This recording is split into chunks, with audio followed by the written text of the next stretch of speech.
এই 50 শয্যা বিশিষ্ট হাসপাতালটিতে গড়ে প্রায় প্রতিদিন 106 জন রোগী নিয়মিত ভর্তি থাকে, যে কারণে হাসপাতালের নির্ধারিত এরিয়ার বাইরেও বিছানা করে চিকিৎসকদের বিশেষ সহযোগিতায় সেখানে রোগী দেখতে রাখতে হয়। আমি গাজীপুর 4 কাপাসিয়া উপজেলা স্বাস্থ্য কমপ্লেক্সের সম্প্রসারণ প্রসঙ্গে মাননীয় স্বাস্থ্য ও পরিবার কল্যাণ মন্ত্রীর দৃষ্টি আকর্ষণ করছি।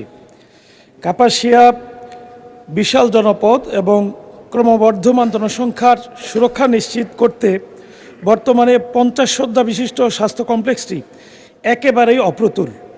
জনগণের ভোগান্তি লাঘব করতে এবং উন্নত চিকিৎসা সেবা দোরগোড়ায় পৌঁছে দিতে এটিকে 100 শয্যা বিশিষ্ট রূপান্তর করা অপরিহার্য হয়ে পড়েছে। মাননীয় স্পিকার, এছাড়াও আমাদের এই উপজেলা স্বাস্থ্যকেন্দ্রে এখন প্যারাসিটামল সিরাপ থেকে শুরু করে এক্স-রে ফিল্মের সংকট তীব্র। এই হাম টিকা না থাকার কারণে রোগীর সংখ্যা প্রতিনিয়ত বাড়ছে। পাশাপাশি আপনি কিছুক্ষণ আগে যে বিষয়টি দৃষ্টি আকর্ষণ করেছেন, নির্ধারিত ডাক্তার থেকে প্রায় 13 জন ডাক্তার এখান থেকে নিয়োগপ্রাপ্ত হয়ে ডেপুটেশনে অন্যান্য জায়গায় স্থানান্তরিত হওয়ার কারণে চিকিৎসা সংকট নিয়মিত লেগেই থাকে।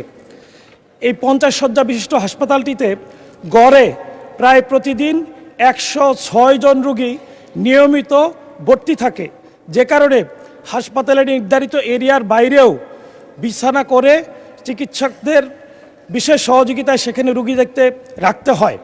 এছাড়াও এই হাসপাতালের অ্যাম্বুলেন্সের 2টি অ্যাম্বুলেন্স থাকার কথা থাকলেও একটি অচল অ্যাম্বুলেন্স রয়েছে। সচল অ্যাম্বুলেন্স দেওয়ার জন্য আমি বিশেষ দাবি করছি। সম্মানিত স্বাস্থ্য ও পরিবার কল্যাণ মন্ত্রী আমাদের খুবই প্রতিবেশী হওয়ার কারণে তিনি ঈদের দিন কাপাসিয়া উপজেলা স্বাস্থ্যকেন্দ্র পরিদর্শন করেছেন। এজন্য আমি বিশ্বাস করি দ্রুতই এই সমস্যাগুলোর সমাধানের ব্যাপারে সম্মানিত স্বাস্থ্য ও পরিবার কল্যাণ মন্ত্রী উদ্যোগ নেবেন ইনশাআল্লাহ। মাননীয় স্পিকার, আপনাকে ধন্যবাদ।